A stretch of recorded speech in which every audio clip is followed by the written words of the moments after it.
Selamat datang kembali ke channel YouTube saya, Cheerful Little Duck.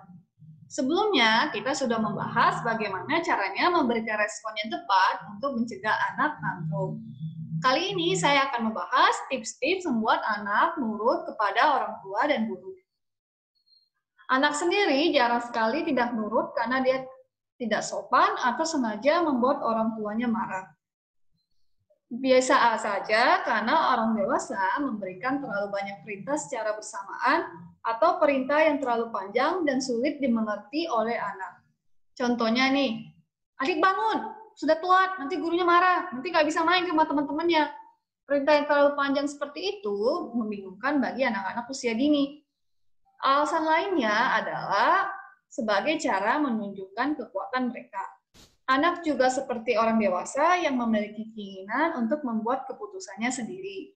Namun, seringkali anak dianggap masih kecil dan tidak diberikan kesempatan memilih keputusan. Seluruh kegiatan sehari-hari anak seperti makan, baju yang mau dipakai, jam bangun, dan lainnya diputuskan oleh orang dewasa. Dan anak hanya mengikuti keinginan orang dewasa. Anak juga bisa merasa frustasi dan kesal ketika dikekang seperti itu. Adapun tips yang bisa Anda pakai adalah sebagai berikut. Tips pertama, berikanlah perintah seperti permainan. Perintah seperti ini seakan-akan anak sedang bermain, bukan sedang dipaksa melakukan sesuatu. Contohnya nih, saya sering melakukan ini kepada murid-murid saya di kelas. Daripada berkata, saatnya beres-beres, saatnya tadiap, saya buat menjadi tantangan bagi mereka. Ayo, bersihkan kelas ini dalam waktu 10 detik. Anak-anak sangat berantusias ketika dibuat tantangan seperti ini. Contoh lainnya, ketika anak menolak memakai baju di pagi hari, orang dewasa dapat berkata, "Hai, ini celana kamu jangan tinggalkan saya. Saya coba, saya baju, saya senang bermain dengan kamu." Jangan lupakan gunakan nada dramatis, jadi menarik bagi anak. Orang tua juga dapat berkreasi seunik mungkin yang menarik bagi anak-anak Anda. Contoh lainnya lagi, anak yang menolak naik mobil atau motor pada saat mau diantar ke sekolah. Orang dewasa dapat membuatnya menjadi permainan, seperti, ayo loncat seperti katak sampai ke mobil atau motor. Atau orang tua dapat berkata, kita akan pergi ke hutan belantara, kita harus berpegangan tangan agar tidak tersesat. Gunakan intonasi dan gerakan menarik bagi anak dan variasikan dengan aktivitas fisik seperti meloncat, berjalan lambat, dan lain-lain. Orang dewasa juga dapat membuat cerita semenarik mungkin. Tips kedua adalah berikanlah dua pilihan. Seperti yang saya bahas sebelumnya, anak merasa terkekang dan tidak bisa memilih pilihan dalam kehidupan sehari-harinya dan membuat mereka melawan. Nah, sekarang pertanyaannya, kalau terserah anak saja, anak saya nggak ngerjain PR dong, nggak makan, nggak lain-lain. Memberikan kebebasan di sini bukan memberikan kebebasan sepenuhnya, namun membuat menjadi pilihan yang anak dapat memilih. Anak akan merasa dirinya mampu untuk mengatur hidupnya dan tidak terkekang oleh orang dewasa. Saya akan jelaskan dengan contoh-contoh.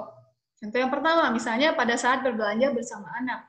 Anda dapat memberikan pilihan seperti mau membantu mendorong troli belanjaan atau memilih sayur dengan ibu. Jika orang tua memiliki anak yang malu berbicara kepada orang yang baru, yang mereka kenal pada saat kegiatan keluarga, Anda dapat memberikan pilihan seperti mau makan snack dengan kakek atau mau lihat permainan sepupumu. Skenario lainnya ketika anak tidak mau disuntik, Anda dapat memberikan pilihan mau disuntik sambil duduk atau disuntik sama mama sambil digendong. Contoh lainnya ketika anak menolak makan makanan yang disediakan oleh Anda. Cobalah berikan piring kosong dan biarkan anak menentukan makanan apa yang mau dia makan dan berapa takaran yang dia ingin makan, daripada memberikan hadiah berupa es krim jika dia makan makanan sehat. Orang tua juga dapat memberikan pilihan seperti mau makan sayur dengan telur atau makan sayur dan ayam.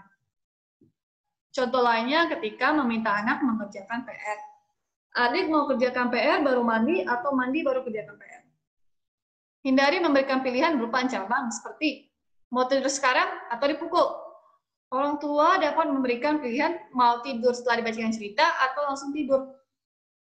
Dan untuk anak yang masih kecil, usahakan berikan dua pilihan saja agar tidak terlalu rumit bagi mereka. Ketiga adalah menggunakan kalimat singkat. Contohnya nih, meminta anak merapikan mainan dan tas sekolahnya. Orang dewasa dapat berkata mainan, dan biarkan anak berpikir apa yang harus dilakukan dengan mainan tersebut. Atau katakan tas sekolah. Contoh lainnya ketika melihat sampah makanan di lantai. Orang dewasa dapat berkata sampah. Biarkan anak yang berpikir apa yang harus dilakukan dengan sampah. Jika seperti itu tidak berhasil, Anda juga dapat menambahkan informasi tambahan. Contohnya, mainan mobil-mobilan di kotak. Sampah dibuang di tempat sampah. Contoh lainnya, ketika anak tidak mau mencoba makanan baru, orang tua dapat memberikan informasi seperti rasa ikan itu berbeda-beda, kamu bisa mencobanya pada saat kamu siap. Tips keempat adalah berikan anak Anda tanggung jawab atas dirinya sendiri. Contohnya nih, pada anak yang picky eater atau yang suka memilih makanan, Anda dapat mengikut sertakan anak dalam proses pemilihan bahan makanan yang akan dibeli dan memasak bersama. Coba ikut sertakan anak sebanyak mungkin dalam proses membuat makanan. Contoh lainnya, anak yang malu berinteraksi dengan keluarga atau teman di sekolah. Daripada memaksa dia menyapa Anda dapat berkata, misalnya nama anaknya J. J akan menyapa atau bermain ketika dia siap. Biarkan anak memilih kapan dia siap dan melakukannya tanpa tekanan. Anak juga dapat diberi tanggung jawab untuk menyiapkan dirinya di pagi hari sebelum berangkat sekolah.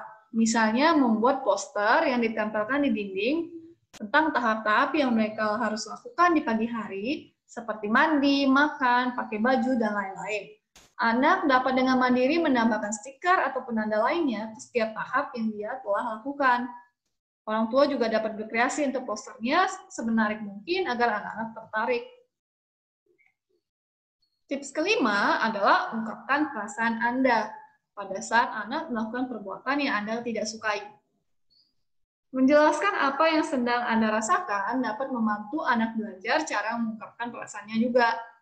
Orang dewasa dapat dengan jujur mengatakan perasaan Anda, seperti contohnya nih, saya merasa kesal ketika mainan berantakan. Saya marah jika adik dipukul. Usahakan tidak memanggil nama atau memakai kata kamu atau kau, agar anak tidak merasa disalahkan. Gunakan nada yang sesuai. Ketika sedang marah, gunakan nada marah. Ketika sedang kesal, gunakan nada kesal. Nada tenang tidak sesuai jika mau menggunakan tips ini. Orang tua juga bisa menjelaskan respon apa yang Anda inginkan daripada berkata bicara sopan. Terkadang bicara yang sopan itu terlalu abstrak dan anak tidak mengerti bagaimana cara melakukannya. Contohnya Anda bisa bilang, saya merasa senang jika diminta dengan cara, tolong berikan mainan warna biru. Tips selanjutnya, tips ke-6 adalah melakukan tindakan jika memang membahayakan anak. Ada saatnya perilaku itu membahayakan anak atau orang lain dan tidak bisa digantikan hanya dengan kata-kata. Anda bisa melakukan tindakan, tapi jangan menyalahkan anak. Gunakan kata saya, hindari kata kamu.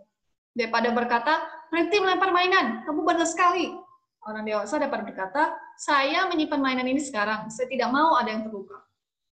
Dengan tidak menyalahkan anak, anak dapat memiliki pandangan positif tentang dirinya dan tidak menilai dirinya sebagai anak yang bandel. Selain tips di atas, pastikan anak tidak memiliki masalah pendengaran. Jadi, mereka memang dapat mendengar orang tua. Selain itu, usahakan berbicara dengan level yang sama dengan anak. Jadi, orang tua dapat mendapatkan perhatian mereka. Orang tua dapat duduk agar mata Anda sejajar dengan mata anak. Tambahannya lagi, jika anak sedang mengantuk, lapar, dan capek, akan sulit menuruti keinginan orang dewasa. Jadi usahakan dulu, selesaikan masalah mengantuk, lapar, dan capeknya dulu kalau mau membuat anak mengikuti apa yang kita minta. Nah, ini adalah referensi saya. Anda bisa baca untuk informasi lebih lanjut. Terima kasih sekali sudah menonton channel saya. Mohon di-subscribe dan di-share videonya. Semoga video ini bermanfaat dan mohon juga di-review agar saya bisa membuat video lebih baik selanjutnya. Terima kasih dan sampai jumpa.